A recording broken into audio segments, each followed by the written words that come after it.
Hi, my name is Eric Bodick, and today I'm going to talk to you about using product and its data to convert, retain, and upsell customers. So first, a little bit about me. As I mentioned, my name is Eric Bodick, and I'm one of the founders of Pendo. I also host a podcast for product teams. It's called Product Love, and every week we interview authors and product leaders. I invite you all to check it out on iTunes or wherever you listen to your podcasts. So for those of you who don't know it, Pendo is a product cloud that provides user insight, user guidance, and user communication for digital product teams. So you might be asking, well, what does that mean? Well, with Pendo, product teams can understand product usage, collect feedback, measure NPS, onboard users, and announce new features in app. And the really cool thing is they can do all of this without requiring any engineering resources. So let me start by saying, what is product-led growth? I define it as using your product and your product data to convert prospects, retain users, and expand customers. But it also helps talking about what product-led growth is not. And product-led growth is not just about using your product to acquire and grow customers. Product-led growth is not just freemium, and it does not only work when the user and the buyer are the same. Product-led growth, or PLG, and your product is not a replacement for sales and marketing teams. Product-led growth is really about leveraging the in-application experience in your product data to do a better job converting, retaining, and upselling customers. So different approaches and different aspects of PLG will work depending upon your business, your market, and your business model. So I want to set the stage a little bit by talking about where we are today. And where we are is in the midst of a lot of changes. And I think these are major changes. Big data, agile development, and the rise of the cloud, all of these things have changed the way we buy, deploy, and interact with software. Let me highlight two disruptions. Disruption number one, recurring revenue. Everything it seems today is purchased by subscription now. And because of that, customers must be resold and converted over and over again. A second big disruption is this changing buyer. What we've seen is enterprise software budgets have shifted to lines of business. So now new workforce participants who are digital natives have no patience for bad experiences and are now in charge of software purchases and the budget. You compound this with things like design thinking and expectations of consumer interfaces. All of this have changed what users will expect from you.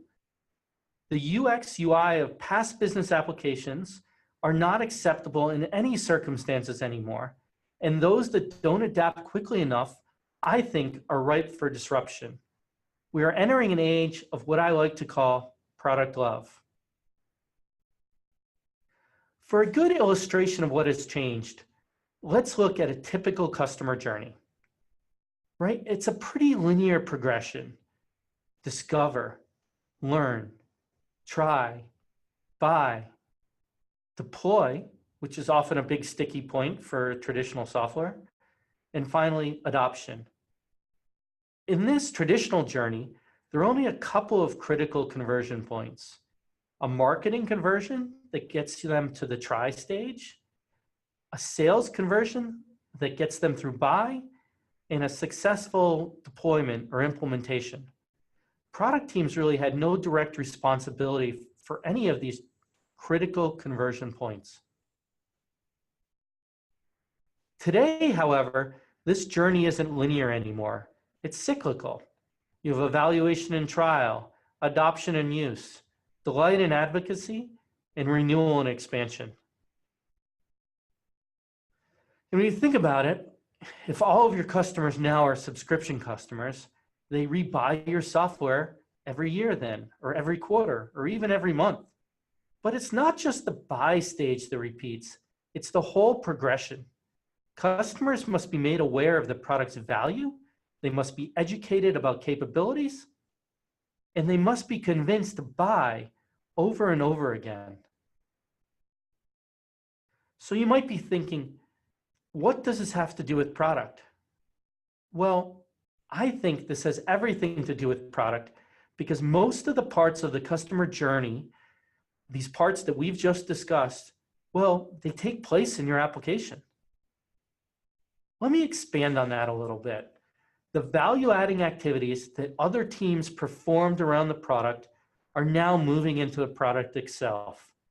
Self-service trials and freemium offerings are taking the place of traditional proof of concepts, and marketing metrics have changed. Marketing teams are now working against goals for things like product qualified leads in addition to their traditional or previous metrics. Customers now get very far into and sometimes all the way through a sales process without directly interacting with the salesperson. Onboarding and training is now delivered via the product as well. Guided tours and in-app tutorials are complementing, if not replacing, conference calls and external training sessions. And even customer feedback collection and upsell and cross-sell campaigns are becoming part of the product experience. In essence, user experience and customer experience are converging. So at some level, it is all about the user experience now, but in a much broader way than before. Companies continue to differentiate based upon core product functionality, but they also differentiate based upon customer experience, this cumulative value-adding activity that surrounds the product. And as these all come together, product becomes the competitive battleground, and every role has a stake in the product experience. And this leads to an opportunity, but what I really think is a necessity to address how your product leads or doesn't lead to growth. So today, I'm going to touch on 3 areas: conversion, retention, and expansion. For conversion, I'm going to talk first about the trial experience. In the trial experience, you have a limited window to show your customers enough value that they'll convert. This poses challenges for how to educate them. You know, companies are often tempted to show as much as possible to trial customers. Like, let's show them everything we can do. We have such a strong and broad offering. But that's not necessarily the best approach. Instead, look for the 1 or 2 or 3 things that are your biggest predictors of conversion. Say if a user does X, they will be much more likely to convert and become a paying customer. Then what you do is you figure out what is the simplest flow to get your users to that step. This is the process you want to build your trial user engagement around. And note that this might be very different from your onboarding experience that you'd use for new paying customers. And that's perfectly cool. It's all right. For trials and freemium customers, the focus often needs to be different than the onboarding experience you have for new paying customers. So let me talk about some of the pains you may be suffering in the trial experience. Companies often complain that they have limited communication or control of the trial experience. This leads to an experience that is really users wandering through the product in ways that are often random and rarely tied efficiently to behaviors that lead to conversion. I recommend something different. I recommend modeling trials, analyzing what I call green or successful trials, along with the red and unsuccessful trials. What you want to do here is look for patterns. What usage patterns correlate with successful trials? Are there 1 or 2 or 3 features that green trials use? Build models of those successful trials. What do those users do and what don't they do during the trial process? And then when you're looking at onboarding and educating users, move forward with that knowledge. Highlight those factors that are important. Really, you're looking to develop and highlight the fastest path to value for trial users. If you do this, you're likely to see significant increases in trial conversions to paying customers. Another point of friction or pain I see is a lengthy trial process that has heavy setup and engineering requirements. This type of process requires a lot of sales and sales engineering effort and often significantly prolongs the sales cycle. You can make this better though. Try to move as much education and training into the application itself, and try to leverage sandbox environments to bypass extensive setup requirements. By doing this, you can expect to reduce sales cycle times significantly. You know, as an aside, if you go through these steps, you'll often find that the path you think customers will take to convert is often a good bit different from the path the data shows you customers actually do take to convert.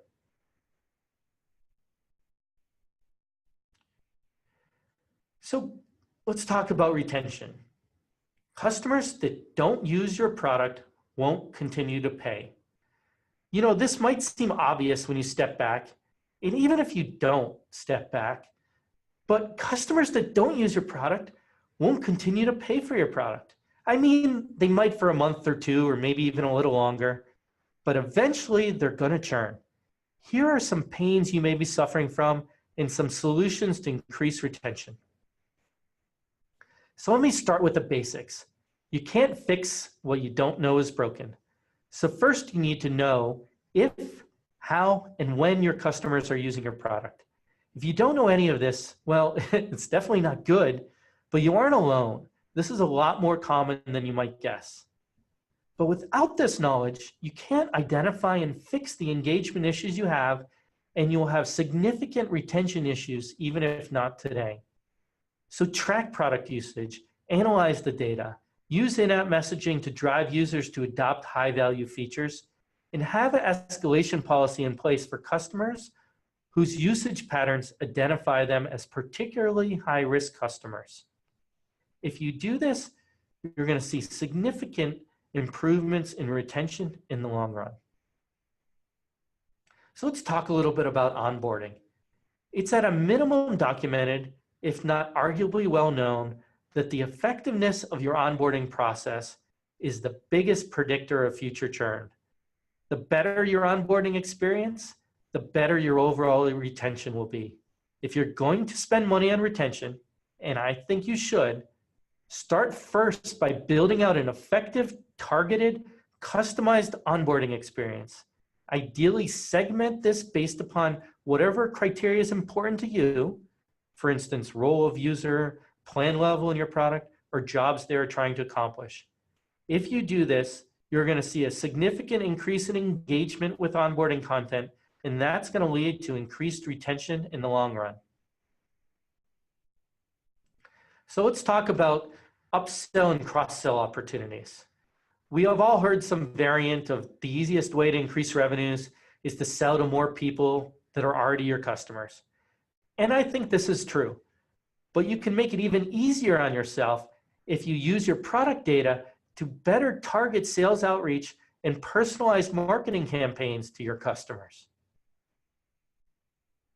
So one of the challenges there that a lot of us have is how do we reach the right customers in upsell or cross-sell campaigns, right? We want to target these customers efficiently.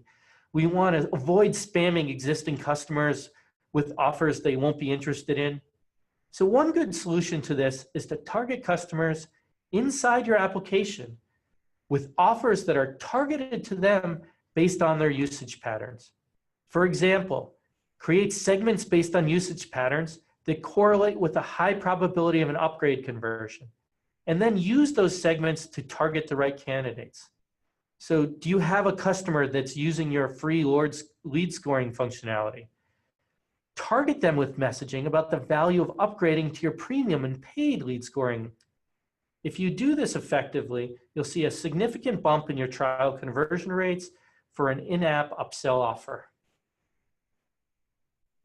Similar to targeting, you also want to personalize your target campaigns. If you track product usage properly, you're going to know what your customers do inside your product. Use that effectively in the messaging of your upsell and cross-sell campaigns. For example, we see you use our NPS features extensively. Did you know that you can look at your NPS score based upon segments you define? You can do that in our professional version. We have found that companies like you in the financial industry get great value from this because of X, Y, and Z. If you do this, if you have this personalized targeted campaign, you're going to see significantly higher open, click-through, and engagement rates. Finally, salespeople can use product data to prioritize customer outreach. If you build usage patterns, you can stack rank customers by their likelihood of buying an upgraded or an add-on package. Create this list, share this list with sales, and they can reach out based upon user characteristics and behavior. This will significantly increase their close rates with those top-ranked opportunities, and they will also only spend time with less qualified opportunities if they have that time to spare. Well, I've shared a lot of examples, at least a few, of ways you can drive product-led growth. I'm happy to share more someday. Obviously, what works best for you is going to be highly dependent on your company, your product, and your individual situation. But I hope you got some cool nuggets of value.